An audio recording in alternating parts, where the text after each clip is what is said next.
अस्सलाम वालेकुम। Dell Technologies presents all out जीतेगा पाकिस्तान एशिया कप 2023 की ऑल इंपॉर्टेंट ट्रांसमिशन में Naseem Rajput metro one news के तमाम नाजरीन को खुशामदीद कहता है। एशिया कप का मैच तो इस वक्त भी चल रहा है भारत और बांग्लादेश के दरमियान, लेकिन पाकिस्तान क्रिकेट टीम के खिलाड़ी अपने अपने घर वतन वापस पहुंच चुके हैं, क्योंकि कल रात को जो मैच खेला गया था उसमें आखिरी बॉल पे पाकिस्तान को श्रीलंका के खिलाफ शिकस्त का सामना करना पड़ा। हमारे लिए जीतना ही ज़रूरी था और वो मैच हम लड़ने के बाद जीत नहीं सके। बहुत सारे लोग बात कर रहे होते हैं कि लड़कर हार गए। अब हारना लड़के ही चाहिए, ऐसी बात नहीं है। पाकिस्तान फाइट की, लेकिन लड़ने के बाद, फाइट करने के बाद जीत हासिल करें तो उसका मज़ा और होता है। नसीम शाह का एज लगा था अफगानिस्तान के ख़िलाफ़, आखिरी बॉल पे 2 रन चाहिए थे, वो भी पाकिस्तान मैच जीत गया था। तो इस तरीके से कल ज़मान की गेंद पे असलंका का एज लग गया और वो चौका जो आखिरी 2 गेंदों पे 6 रन दरकार थे, आउटसाइड एज लगा। लेकिन कहते हैं कि किस्मत जो है वो बहादुरों का साथ देती है कि आप उस मैच में आपकी इंटेंशन क्या है, आप लड़ाई किस तरीके से लड़ते हुए दिखाई दे रहे हैं, और वहाँ पे किस्मत का फेवर हो जाता है। हम अफगानिस्तान के खिलाफ जिस तरह लड़ रहे थे वहाँ एज हमारा लग गया। कल श्रीलंका की टीम ज़रा थोड़ा सा ज़्यादा लड़ रही थी। मैं इस वजह से कह रहा हूँ, हमने आखिर में बहुत अच्छी फाइट की, लास्ट के ओवर्स में बड़ा मुकाबला किया। जमान ने बहुत अच्छी बॉलिंग की, ज़बरदस्त शहीनशाह अफरीदी ने जो सेकंड लास्ट ओवर किया वो बहुत अच्छा किया। लेकिन अगर मैं शहीनशाह अफरीदी की ही बात कर लूँ तो शहीनशाह अफरीदी की पहचान जो वर्ल्ड वाइड है वो उनके इब्तदाई 2-3 ओवर्स होते हैं कि जिसके अंदर वो विकेट लेकर देते हैं। तो वो नज़र नहीं आया हमें, ना इंडिया के ख़िलाफ़ नज़र आया, ना हमें श्रीलंका के ख़िलाफ़ इस मैच में नज़र आया। उस वक्त भी नज़र नहीं आया कि जब हारिस रऊफ़ भी नहीं थे, नसीम शाह भी नहीं थे, और इनकी इंजरी का लेवल क्या है, क्या इंजरी है, ये भी हमें नहीं मालूम है। क्योंकि हमने माजी में देखा है, बहुत हम सुना करते थे, आज से तो नहीं, कि वसीम, वक़ार, शुएब अख्तर अगर इंजरी कोई छोटी मोटी होती भी थी तो पेन किलर इंजेक्शन लगा के क्रूशल मैचेस ज़रूर खेल जाया करते थे। लेकिन हमारे fast bowler crucial match miss कर जाते हैं, शायद एहतियात कर रहे होते हैं कि आप कोई बड़ी इंजरी नहीं हो जाए। वैसे अगर वर्ल्ड कप से पहले एहतियात किया गया तो ये बहुत अच्छी चीज़ है, लेकिन अगर कहीं गुंजाइश होती है तो बड़ा मैच था, सब लोग देख रहे थे, खेल जाते तो हो सकता है। अगर हमें इंजरी की नौयत नहीं पता है, ना पाकिस्तान क्रिकेट बोर्ड बताता है, भाई एक खिलाड़ी रूल आउट हो गया तो आखिर वजह क्या है, ऐसी कोई चीज़ भी सामने नहीं आई।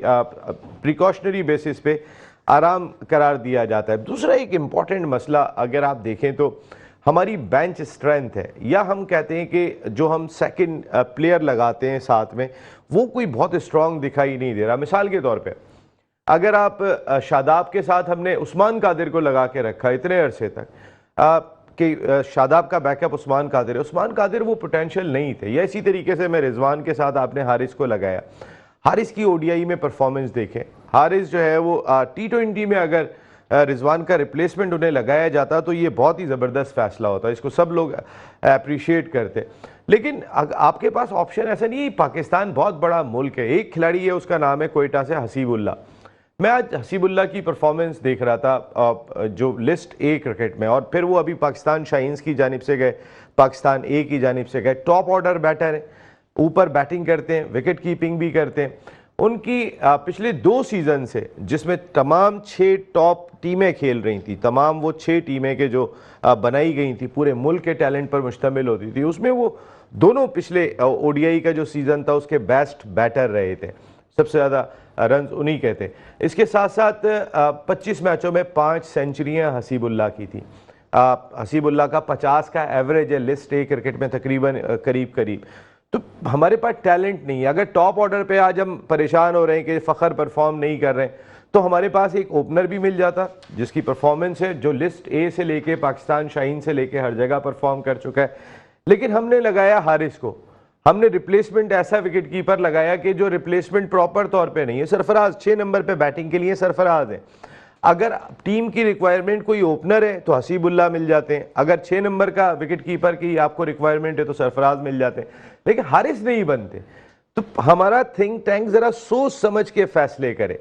हमारे फैसले जो है वो उसमें कोई इतनी ऐसी चीज़ दिखाई नहीं दे रही होती है कि, लेकिन अब शायद कुछ आंखें खुल गई हों, क्योंकि वर्ल्ड कप सर पर आ गया। हम कल बाहर हो गए एशिया कप से, फेवरेट के तौर पे हम गए थे, लेकिन एक मैच जो हम इतने बड़े मार्जिन से हारे उसके बाद हमें कम बैक करने का मौका शायद मिलना ही नहीं था, क्योंकि हम जिस अंदाज से हारे थे उसके बाद फिर कुछ रह नहीं जाता था। मोराल भी हार गए थे, खिलाड़ियों की फिटनेस भी जो है वो ख़राब हो गई थी। तो ये बहुत सारे सवालात इस वक्त पाकिस्तान क्रिकेट के साथ जुड़े हुए दिखाई दे रहे हैं। फिर मैं अगर बात करता हूँ बाबर आजम की, बाबर आजम टीम को लीड कर रहे हैं।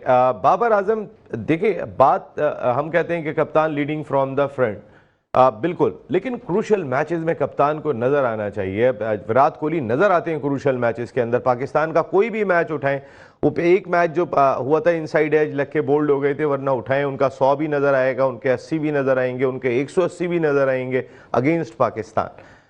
मकसद है कि परफॉर्मेंस नजर आ रही है। मैं बाबर को देखता हूं तो जो क्रूशल टूर्नामेंट में देख रहा हूं उसमें बाबर मुझे दिखाई नहीं दे रहे। एशिया कप 2022 से अगर आप देखें तो 5 मैचों में उनके 54 रन थे। इंडिया के खिलाफ वो 0 पे 10 रन बना के आउट हुए थे। बाकी और टीमों के खिलाफ भी जो है वो एशिया कप में उनके टोटल 5 मैचों में 54 रन थे। इसी तरीके से वर्ल्ड T20 उसके बाद जो हुआ उसके अंदर उन्होंने 6 मैचों में 120 रन बनाए थे। इंडिया के खिलाफ उनका 0 रन था।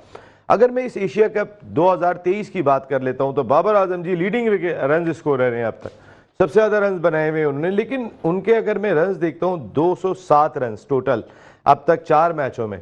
तो 151 नेपाल के खिलाफ हैं और बाकी 3 मैचों में 56 रन है। तो कहीं ना कहीं हम बात तो बहुत कर रहे होते हैं और हम भी बिल्कुल बाबर को ओन करते हैं, लेकिन बाबर आपकी परफॉर्मेंस ये क्रूशल मैचेस में, टूर्नामेंट्स में आप बहुत होनी चाहिए अगर आप टीम के लीडर हैं, क्योंकि वर्ल्ड कप सर पे आ रहा है। बहुत सारी चीज़ें डिस्कस करेंगे आज अपने प्रोग्राम में, ये सारे इश्यूज, क्योंकि इस वक्त खेल की दीवानी ये कौम कहीं ना कहीं थोड़ी कंफ्यूज दिखाई दे रही है और आप लोग भी कंफ्यूजन दूर कर सकते हैं हम सबकी। ये स्क्रीन पर नंबर चल रहा है, कॉल करें और शो का हिस्सा बने तो हम इस पर ज़रूर बात करेंगे।